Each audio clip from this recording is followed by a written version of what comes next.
Coucou, aujourd'hui on est un nouveau jour et c'est un jour de challenge. Alors si tu prends cette vidéo en cours et si tu ne connais pas les challenges que j'ai commencé il y a une vingtaine de jours, c'est une série de 30 vidéos dans lesquelles tous les jours je propose un nouveau défi pour devenir un petit peu plus écolo-bio. Et ces défis viennent de ce livre là qui s'appelle Défi anti-gaspi. Alors on arrive à la fin de la semaine, on est déjà dimanche et c'est déjà la 3e semaine. Je voudrais dire que je suis hyper fière de vous tous. Parce que je vois sur le groupe Facebook et sur les commentaires YouTube tout ce que vous faites, tous les défis que vous réalisez. Je vois les photos, je vois comment ça avance. Et je suis assez impressionnée par votre capacité d'adaptation, votre capacité de mise en œuvre de suite des trucs. Je sais que le rythme est un petit peu effréné et que du coup ce défi en un mois ça correspond à ce que moi j'ai mis en place sur des années. Et je suis impressionnée, vous arrivez tous les jours à m'impressionner, je l'ai dit beaucoup de fois, mais c'est parce que je suis vraiment impressionnée, à m'impressionner, à essayer des nouveaux trucs sans cesse, et à proposer des nouvelles choses et à échanger entre vous, enfin bref, je suis hyper heureuse. Bref, le dimanche j'ai mis des défis qui étaient un petit peu faciles pour qu'on puisse se reposer parce que c'est le jour où on est fatigué de toute la semaine de défis.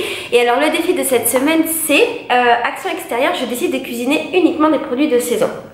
Alors l'idée c'est de commencer à se préoccuper des produits de saison ou pas. Alors pourquoi j'ai fait ça? J'ai fait ça parce qu'en fait il y a longtemps, quand j'étais jeune, moi je mangeais quasiment pas de fruits et légumes. Et le jour où j'ai commencé à en manger, je mangeais des fruits et légumes qui venaient du supermarché. Donc j'avais l'habitude d'aller dans mon supermarché et d'avoir des fraises toute l'année, d'avoir des tomates toute l'année, d'avoir par exemple des citrouilles, des potimarrons toute l'année, et ça me paraissait absolument normal. Et puis quand j'ai commencé à m'intéresser à l'alimentation bio et aux fruits et légumes, je me suis rendu compte qu'en fait quand j'allais acheter local, j'avais pas tous les fruits et légumes que je voulais et je comprenais pas, et j'allais voir la marchande et je lui disais mais madame pourquoi est-ce que j'ai pas tel ou tel fruit ou tel légume. Par exemple j'étais étonnée de ne pas avoir des courgettes toute l'année parce que ça me semblait normal. Et c'est là que j'ai compris qu'en fait les fruits et légumes avaient une saisonnalité. Alors je sais que pour beaucoup, peut-être 90% des gens qui regardent cette vidéo, c'est hyper évident. Mais j'avoue que pour moi à l'époque, ça ne l'était absolument pas. J'avais vraiment grandi, comme nous tous, j'avais grandi avec ce truc des supermarchés qui proposent des fruits et légumes qui viennent de partout dans le monde, qui sont produits sous serre et qui ne sont pas produits du coup de manière totalement naturelle, et j'avais perdu cette notion là. Du coup avec ce défi qui est un défi facile, j'aimerais juste que tu prennes le temps de te souvenir de la saisonnalité des fruits et légumes et de t'interroger si oui ou non tu as envie de manger toute l'année des fraises, ou si ce serait pas plus intéressant de manger les fruits et légumes de saison et de se languir des prochains fruits et légumes qui vont arriver. En tout cas c'est comme ça moi que je vis maintenant et que je vivais à l'époque où j'étais en France. Je le vis maintenant au Brésil et je suis obligée de faire avec la saisonnalité du Brésil que je connais pas encore super bien.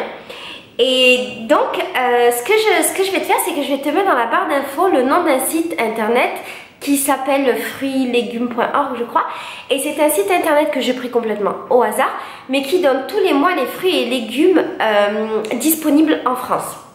Je trouve ça génial parce que ça remet un petit peu les choses à sa place et ça va te permettre de voir si un légume il est de saison ou pas, si il a sa place ou pas dans les étals des magasins, et ça va te permettre aussi de te dire purée dans 3 mois je vais pouvoir manger tel truc, et prévoir et te languir et espérer et être super content ou contente quand tu auras le fruit ou le légume.